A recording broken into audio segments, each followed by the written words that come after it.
Good morning, it's your boy Deric coming to you live from inside my vehicle en route to work. Well, I'm actually in the parking lot of my office getting ready to go in. And I like to do these in the morning. It's when I'm full of the most energy and I feel I can give you a dramatic performance. That being said, today is the 14th of the month. Hopefully you only watch this on the 14th of the month. If today is the 15th, then watch the 15th message instead of this one. If you missed the 14th message, then you can recap it or something. But try not to skip around these videos. There's 31 of them, one for each day of the month. Unfortunately, 31, there's only like 3 or 4 31, so you can watch that one whenever. But this comes from Joel's book, I Declare. We're going to go over 31 Days of Greatness, right? So I'm going to start right away. We're going to get right into it. This is a tough one because this is something that when I read this, it really hit home for me. There's one of those days where I heard this message and I was like, oh, man, like, you know, towards my family, just a different thing. It changed the way I talk to my kids now. Day 14. I declare that I will use my words to bless people. I will speak favor and victory over my family, friends, and loved ones. I will help call out their seeds of greatness by telling them, I'm proud of you. I love you. You're amazing. You are talented. You are beautiful. You will do great things in life. This is my declaration. I'm telling you right now, like, my mentor, one of my mentors who owns my company, guy by the name of Barry, really good guy, a good friend. He's a boss, but he's also a mentor, and I don't have a dad growing up, and this isn't about that, but when he talks to me like a dad would talk to a son. He gives me really good advice. And one of the things he told me was, do you tell the kids every night, and it just coincided with this book, because I had read that day, that you're proud of them. And he was one of the first guys, the first male figures in my life that ever said he was proud of me. You know, it sounds small, and, you know, I wrestled and I did good things there, but this was something different. You know, I was just getting into real estate, and he took me under his wing, and when I started doing well, he's like, you know, I'm proud of you. You know, it just felt good to have someone say that. And he wasn't a parent, he was a sort of authority figure, but it meant a lot to me. And he asked me if I speak those blessings over my children, and I started doing that nightly, and I still do it today. You know, I say stuff to them all the time, like, you know, I'm so proud of you. You did such a good job, you know, and why are you proud of me? Because you did such a good job, or you're smart, and you're funny, or you're beautiful, whatever that is, you know. I just like to say that to them, and they're kind of like, oh, you know, and they go to bed with a smile, and I let them know I love them all the time. It makes a fucking difference. I'm telling you right now, when I leave the house, even the older boys, when I drop them off, they're always like, I love you, Dad.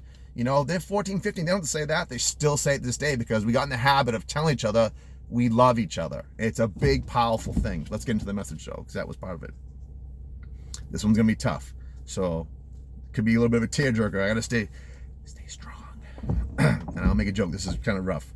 When you speak the blessing over your spouse, over your children, over your students, or anyone in your life, you are not just using nice words. Those words carry God's supernatural power. They release favor, ability, confidence, and God's goodness in extraordinary ways. We should make it our mission to speak the blessing into as many people as possible that we can. With our words, we can release favor into somebody else's life. I heard about a small girl who had a cleft lip.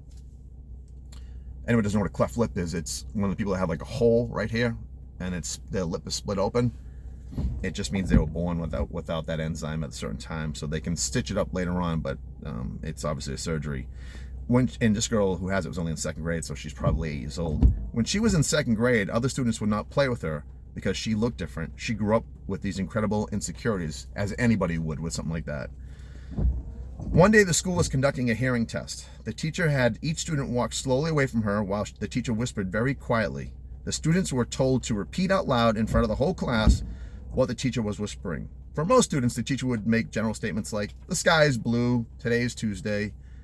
But when it came time for the little girl with the cleft lip, she was nervous and afraid. But after she passed the hearing test, the teacher smiled and whispered to her, I wish you were my little girl. When she heard the teacher's approval and the blessing was spoken over her, it did something on the inside. It gave her a new sense of confidence, a greater self-esteem. Not only that, with the other students heard how much the teacher loved the little girl, their attitudes changed towards her. Now they all wanted to be her friend. The blessing was spoken not by a parent, but by an authority figure, and it releases God's favors in her life in a greater way. Stuff, I'm telling you. When she became a young lady, this little girl often spoke of that day as a turning point in her life. It's so simple, but it can have such a huge impact. That's why we should get in the habit of speaking the blessing every chance you get, which basically means giving out, compliments, letting people know, great job, or, you did good. I mean, it's not just you're telling your wife or your husband, like, calling them out of the blue and say, I love you. Or I texted them just saying out of the blue, I love you, or I really liked dinner last night, or I appreciate you more every day, or I love the way you, when I was in the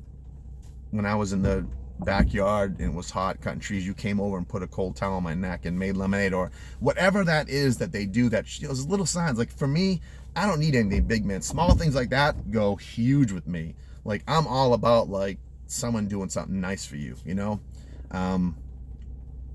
and I think that passes forward to, your friends, your family, and obviously your children. You are there to help raise your kids. You are to teach them stuff you've already learned in life, so they don't have to go the hard way. It's tough, but if you talk to them, like, if they're old enough, anything over 6 or 7, you can start talking to them kind of like an adult. They understand it. I think they appreciate it. And you're getting down to their level, looking them in the eyes and talking to them, making them use their words even when they're angry, but just telling them how proud you are of them, how happy they make you. And it works wonders for spouses, for kids, for friends, and for coworkers.